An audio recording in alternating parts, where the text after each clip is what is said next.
The Catholic world is holding its breath tonight, united in prayer and hope. As Pope Francis remains in critical condition at Rome's Gemelli Hospital, a place now under intense scrutiny. The 88-year-old pontiff was admitted on February 14th with what was initially believed to be bronchitis, a common ailment. His condition has since deteriorated, with doctors diagnosing a complex respiratory tract infection that has developed into pneumonia, a serious and life-threatening condition. The situation is especially dire given the Pope's age and history of respiratory problems, which complicates his recovery. He suffers from a lung condition stemming from surgery decades ago, a factor that has always been a concern for his health. Adding to the concern, Pope Francis has reportedly required high flows of oxygen and blood transfusions due to low platelet counts, indicating severe complications. The gravity of the situation is palpable, with the Vatican releasing only sparse updates, leaving many in the dark. The latest reports indicate the Pope is conscious but remains under close observation, with medical staff on high alert.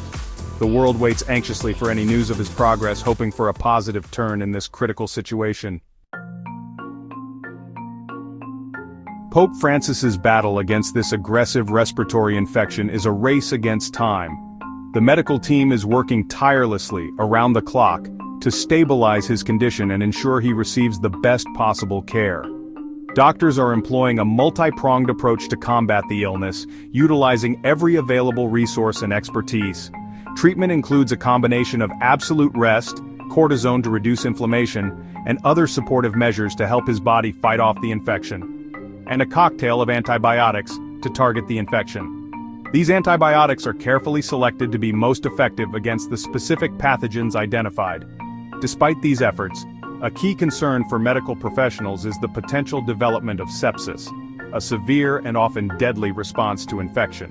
This life-threatening complication can arise from severe infections like pneumonia, and is particularly dangerous for individuals of advanced age and those with pre-existing conditions like Pope Francis. His advanced age makes him particularly vulnerable. The next few days will be critical in determining the effectiveness of the current treatment plan. Every moment counts as the medical team closely monitors his progress. Doctors remain cautiously optimistic, but the specter of sepsis looms large. They are prepared to act swiftly should any signs of deterioration appear. The world holds its breath, praying for a miracle for the ailing pontiff. The global community stands united in hope and prayer for his recovery. The Pope's grave health crisis has inevitably ignited speculation about a possible resignation. Rumors have been swirling within the Vatican and beyond, fueled by the seriousness of his condition and his advanced age. The Vatican, however, has moved swiftly to quell these rumors. Cardinal Pietro Parolin, the Vatican Secretary of State, has dismissed such speculation as useless at this time. He emphasized that the focus remains solely on the Pope's health and recovery. Despite the Vatican's reassurances, the question of succession lingers in the air. If Pope Francis were to resign, it would be an unprecedented event in modern church history. The world watches, uncertain of what the future holds for the papacy. Pope Francis's illness has cast a long shadow over the Vatican's Holy Year celebrations. This special Jubilee year, intended as a time of pilgrimage and spiritual renewal, has been significantly impacted by the Pope's absence. The Pope has been forced to miss several key events, including a celebration for deacons and his traditional Sunday noon blessing. These gatherings, usually joyous occasions, have been tinged with sadness and anxiety as the faithful pray for their leader's recovery. The disruption to the Holy Year underscores the vital role the Pope plays in the Catholic Church. His absence is deeply felt by Catholics worldwide, who look to him for spiritual guidance and inspiration. The news of Pope Francis's health crisis has reverberated around the world, prompting an outpouring of concern and prayers from people of all faiths.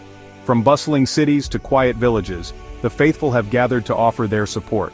The Pope's influence reaches far beyond the Catholic Church, touching the hearts of millions. World leaders have expressed their support, with the White House confirming that President Trump has been briefed on the situation. Leaders from various countries have also sent their well wishes, highlighting the Pope's global significance. Social media has been flooded with messages of support and well wishes for the Pope's recovery. Hashtags like #PrayForThePope and #PopeFrancis have trended worldwide, showing the digital age's role in uniting people in times of crisis. Images of people praying in churches and hospitals serve as a testament to the global impact of this beloved religious leader. These scenes of unity and devotion are a powerful reminder of the Pope's message of love and compassion. As the world waits anxiously for news from the Vatican, one thing is certain: Pope Francis is a unifying figure who has touched countless lives with his message of compassion and humility. His ability to connect with people from all walks of life is truly remarkable. The collective hope for his recovery transcends religious and geographical boundaries. This moment of shared concern underscores the universal appeal of Pope Francis's teachings and the deep respect he commands across the globe.